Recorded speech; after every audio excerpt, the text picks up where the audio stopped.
Hi, my name's Phil. I like to talk about politics, and in this video I'd like to pick up on the Tories' favourite plumber, Charlie Mullins, who insisted he's going to leave the UK as a protest against tax rises on the wealthy.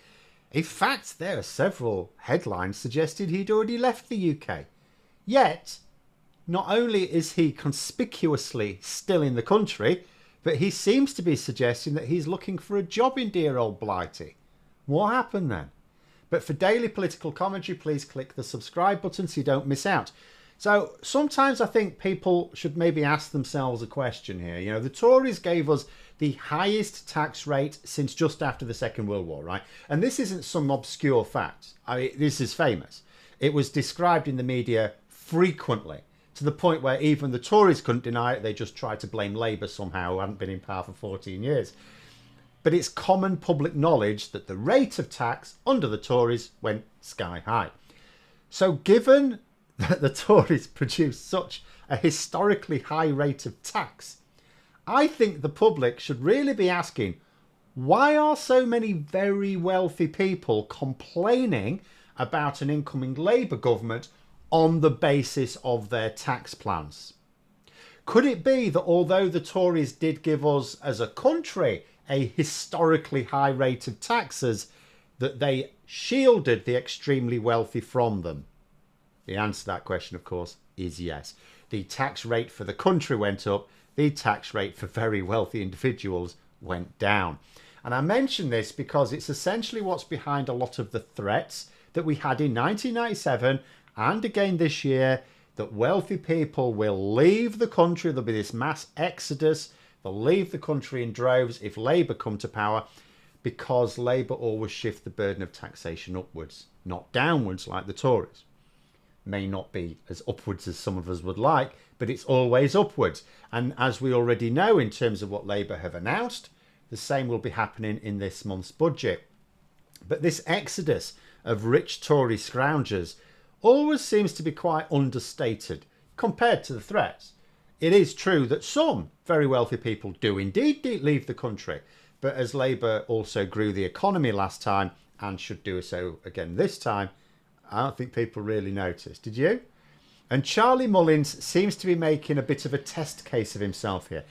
I would argue that, you know, particularly well-known, very wealthy individuals who threaten to leave the country are not actually helping their cause unless they follow through. And even then, they'd have to be missed. As recently as last month, Mullins was still whining to the media that he would be leaving the country, selling his London home. That was it. He was going to disappear. We'd all be sorry. Well, judging by his appearance on another TV show this week, he's still in the country. In fact, he's given the strongest possible impression that he's staying in the country. He tweeted that he'd been on BBC's Sunday Morning Live, I presume on Sunday. I'll take his word for it. I don't watch television. But he did post corroborating evidence in the form of a selfie on set. In the tweet, he suggested that he'd applied to be the government's apprenticeship czar, though he did seem to give the impression he wasn't confident of getting the job. That being said, why would someone leave the country because he doesn't like the new government, claim to be applying for a job working for the new government? Like, did he think he could benefit from Labour's expanded flexible working provision and do the job based in his new foreign home or something? I'm a big fan of working from home, but there are limits. Then he said that if he never gets the call from Keir Starmer, he still wants to work together, which is sort of the opposite of what I've been saying for the past year or so, really. Also, why would he think Keir Starmer would phone potential applicants? Like, Bridget Phillipson's the Education Secretary running this campaign. I doubt she personally will be ringing applicants around either. But what's happened here anyway, just as it did last time? Someone mouthed off about leaving the country to escape the horrors of a redistributed Labour tax system. They were just about interested enough to get themselves on radio and TV shows, as well as written about in newspapers, and looks very much to be quietly backing down. We had the same sort of thing in 1997. The one that stuck out for me was Paul Daniels. He stuck about. I can only assume that someone told him that leaving the UK would mean moving to another country, and that even if his riches could buy himself residency in a country he'd like to live in, which is not a given, then they'd also tax him. In fact, he seems to like Spain. and they tax the rich significantly more than the UK. Or maybe he was just making empty threats all along. But whatever the case, if he's still here in the new year, you have to ask yourself, what exactly did he think he was achieving by getting himself in the media talking about leaving the country? Like, did he think that Labour would abandon all their tax plans because some mad plumber who doesn't even vote for them threw a hissy fit? You know, like there'd be this Treasury meeting or a cabinet meeting going, hey, all the rich people say they're going to leave the country again if we put up capital gains tax. Good joke, just like they did in 1997. Oh yeah, Charlie Mullins says he's going to leave the country. What? Charlie Mullins is going to leave? Oh, we'd better cancel the old tax plans. Oh, no. I mean, is that how he thought it would work in his head? And given that he doesn't appear to be following through, he may now be used as evidence by anyone who wants to point out that, yes, plenty of very rich people threatened to leave the country when Labour come to power. It's another matter once you call their bluff. Like I say, there are some rich people who do genuinely leave. There are some who don't really mind where they live as long as they can enjoy the high life.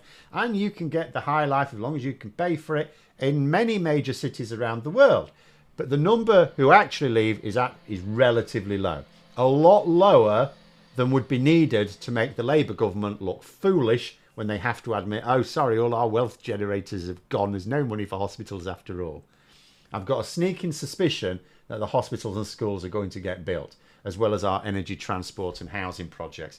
And the next time a wave of Tory gobshites threaten to leave the country, we'll be able to respond with, oh yeah, like Charlie Mullins. As a point of interest, I did put out a little poll this afternoon asking what you all thought was the reason that Mullins is still littering up the UK. The initial results seem to suggest that a clear majority of you think that he was actually bluffing all along. Strong words there. You're accusing a plumber of exaggerating, do you know that? Although I suspect you may be right.